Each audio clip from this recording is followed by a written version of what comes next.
Libye, quand Bouteflika raccrochait au nez de Kadhafi en fuite, c'était au mois d'août 2011. Alors que la capitale Tripoli tombe aux mains des rebelles libyens, alors que son régime se désintègre, le colonel Kadhafi prend la fuite et tente de sauver sa tête. Sa famille en fait de même. C'était au mois d'août 2011. Alors que la capitale Tripoli tombe aux mains des rebelles libyens, alors que son régime se désintègre, le colonel Kadhafi prend la fuite et tente de sauver sa tête. Sa famille en fait de même. Muatassim poursuit le combat, Saadi détale vers le Niger, Saif al-Islam disparaît dans le désert, Aïcha, sa mère et 2 de ses frères trouvent une planque sur le territoire algérien. Où est donc passé le guide de la révolution libyenne? En Algérie? En Afrique du Sud? Au Mozambique? Quelque part dans le vaste désert libyen? En cette fin de mois d'août 2011, des informations évoquent la fuite de Mouammar Kadhafi vers l'Algérie, d'autres laissent croire qu'il a essuyé un refus net de la part des Algériens. Rue 89 publie alors un article intitulé « À quoi joue l'Algérie avec les nouvelles autorités libyennes ?» Si les autorités algériennes confirment que la famille Kadhafi se trouve en Algérie pour des raisons humanitaires, elles réfutent la présence du guide déchu. Si effectivement Kadhafi n'a pas mis les pieds en Algérie, il n'a pas moins tenté de joindre son ami Bouteflika. Kadhafi est rabroué par Bouteflika aujourd'hui, grâce aux emails de The Global Intelligence File, publiés par le site Wikileaks. On sait que Mouammar Kadhafi a tenté de trouver asile en Algérie en même temps que sa femme et ses 4 enfants, révèle le site Mediapart. Comment le dictateur a-t-il été prié de se tenir éloigné d'Alger? Wikileaks. Un email daté du 1er septembre 2011, soit 2 jours après l'arrivée des Kadhafi en Algérie, et envoyé par un employé de la société de renseignement Stratfor, indique que le colonel a été rabroué par le président algérien alors qu'il tentait de le convaincre de lui accorder le refuge. L'employé, un officier espion, cite une source diplomatique algérienne non identifiée qui lui confirme que Kadhafi a téléphoné au président Bouteflika. Toutefois, celui-ci a ignoré les appels répétés du dictateur déchu, car certainement Bouteflika savait que son téléphone était sous écoute des services secrets occidentaux. En effet, Bouteflika avait permis au consulat français d'Alger de s'agrandir de plusieurs hectares pour installer des équipements pour espionner les Algériens, les téléphones mais aussi Internet. L'employé indique également que les services de renseignement algériens ont localisé le lieu où se cache Kadhafi, à Beni Wali, à 170 km au sud de Tripoli. La source algérienne révèle à l'employé de Stratfor que les Algériens ont livré le renseignement aux Britanniques. Dans l'intérêt de l'Algérie, le quotidien El Watan avait révélé le 1er septembre 2011, soit le même jour que Stratfor, que le colonel Kadhafi avait téléphoné au président mais que celui-ci n'avait pas souhaité prendre la communication.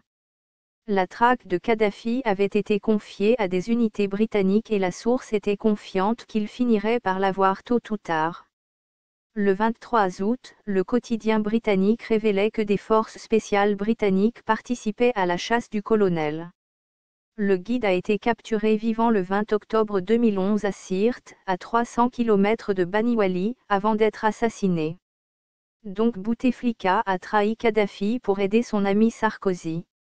Mouammar Kadhafi a-t-il succombé à la fureur de la résistance libyenne? Ou a-t-il péri sous les balles des services de renseignement français, dans l'ambulance qui devait l'amener à Misrata, le 20 octobre 2011? Pour le journal transalpin, Corriere della Sera, la réponse est toute trouvée, un agent français est derrière la mort de Kadhafi, titre le quotidien. L'article remet en cause la version officielle des dernières heures de l'ex-guide libyen, qui incriminait les membres de la résistance libyenne ayant procédé à son arrestation.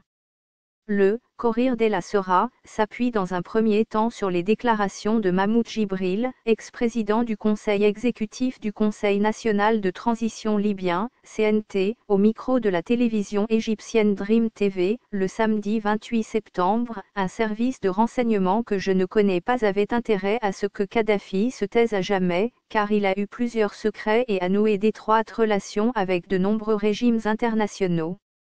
Un agent étranger était infiltré avec les brigades révolutionnaires pour tuer le colonel Kadhafi, a-t-il ajouté. Pour beaucoup de complotistes, il est possible que Kadhafi soit toujours vivant et que c'est un de ces nombreux sosies qui serait mort à sa place. De plus, Kadhafi avait des escadrons de la mort et des tueurs à gages internationaux à son service. Il avait financé l'IRA et disposait de plusieurs milliards de dollars. Il était aussi en contact avec la mafia italienne. Kadhafi pouvait tuer n'importe quel président ou roi, il pouvait faire exploser des avions, il pouvait tuer des gens puissants comme des présidents et éliminer toute leur famille. Donc cette histoire d'assassinat est sans doute une fausse histoire et Kadhafi serait comme un acteur de cinéma, toute cette histoire serait un film pour détruire la Libye. Kadhafi avait suffisamment d'argent pour retourner un agent secret qui aurait pu le tuer. Il pouvait acheter le monde entier, donc cette histoire semble fausse, mais c'est le peuple libyen qui paye. Personne dans le monde n'oserait attaquer un homme pouvant mettre à prix la tête de ses ennemis et disposant de centaines de milliards de dollars. C'est une histoire à dormir debout que seul un enfant de 2 ans qui suce son pouce pourrait croire.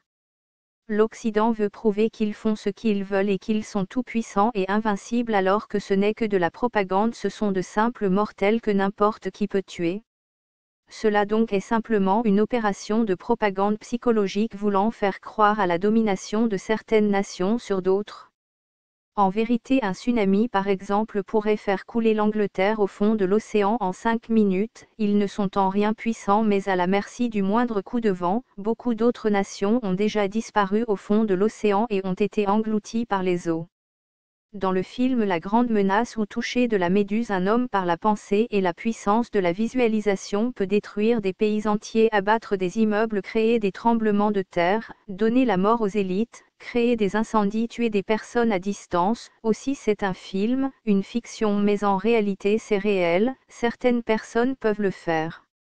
Donc en réalité les guerres ne se gagnent pas sur le terrain mais sont toutes des opérations psychologiques de contrôle mental et de domination par le mensonge et la terreur, la peur de la mort.